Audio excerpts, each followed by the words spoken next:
અભેદ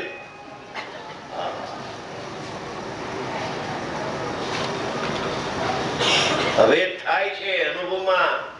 સંતો કહે છે કે પણ પર્યાયથી રહિત આપણે કહેતા હતા ને, તો પર્યાયથી સહિત પાછું કહેતો તો ઓલો શ્રદ્ધાનો વિષય ખલાસ થઈ જશે.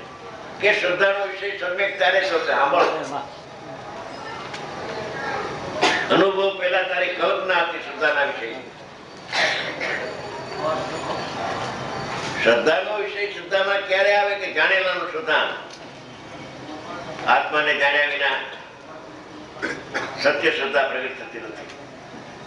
વ્યવહાર શ્રદ્ધા તો અનંત કાળથી અનંતવાર કરી.